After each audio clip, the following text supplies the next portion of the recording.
Dulu, mereka dikenal sebagai penyihir paling ditakuti di Nikomedia. Lucianus dan Marcianus menguasai ilmu sihir hitam, mantra gelap, ritual rahasia, kekuatan yang konon bisa mengendalikan takdir. Mereka hidup dalam bayangan, dikelilingi buku-buku terlarang, dan dihormati, atau lebih tepatnya ditakuti oleh banyak orang. Tapi segalanya berubah karena seorang gadis kecil. Saat mereka mencoba memamerkan kekuatan gaib mereka di hadapan sang gadis, seorang Kristen yang polos dan penuh iman, tidak terjadi apa-apa. Mantra mereka gagal. Jampi mereka lenyap seperti asap. Di hadapan iman yang murni itu, kegelapan mereka tak berdaya. Itu adalah momen kehancuran, sekaligus kelahiran baru. Mereka sadar, kekuatan sejati bukan datang dari sihir, tapi dari Tuhan. Tanpa ragu, Lucianus dan Marcianus membakar semua buku sihir mereka di tengah alun-alun Nikomedia sebagai tanda pertobatan yang nyata. Mereka dibaptis, menerima Kristus, lalu membagikan seluruh harta mereka kepada fakir miskin. Tak lama setelah itu, mereka meninggalkan kota, mengasingkan diri ke padang gurun, berdoa, bertapa, memperdalam iman yang baru mereka temukan. Tapi Tuhan tak memanggil mereka hanya untuk tinggal di sunyi.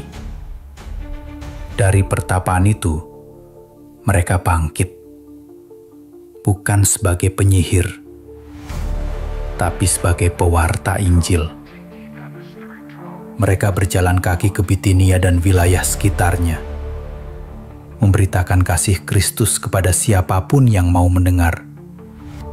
Budak, tentara, janda, bahkan mantan penyembah berhala.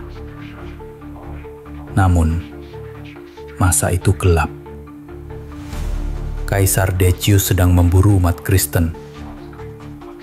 Dan ketika pasukan datang, Lucianus, Marcianus, serta jemaat kecil yang mereka gembalakan tidak lari. Mereka menyerahkan diri dengan damai, tapi teguh. Di hadapan Prokonsul Sabinus, Lucianus ditantang. Dengan kekuasaan siapa kamu berani mengajarkan Kristus? Dengan tenang ia menjawab, setiap orang wajib berusaha membebaskan saudaranya dari penyakit yang paling mematikan, yaitu kegelapan jiwa. Jawaban itu memicu amarah. Mereka disiksa dengan kejam, dicambuk, dibakar perlahan. Tapi iman mereka tak retak sedikit pun. Bahkan di tengah derita, Marcianus berseru lantang, "Kami rela menderita demi Tuhan sekarang, agar tidak dikutuknya selamanya nanti di neraka." Dan ketika api menyala mengelilingi tubuh mereka, mereka tidak menjerit dalam ketakutan, tapi menyanyikan pujian. Mereka mati, bukan sebagai penyihir yang ditakuti, tapi sebagai saksi terang Kristus yang dicintai surga. Seorang tabib tidak membutuhkan orang sehat, tetapi orang sakit. Begitu juga Tuhan. Terkadang Dia menggunakan orang berdosa untuk menunjukkan kasih-Nya.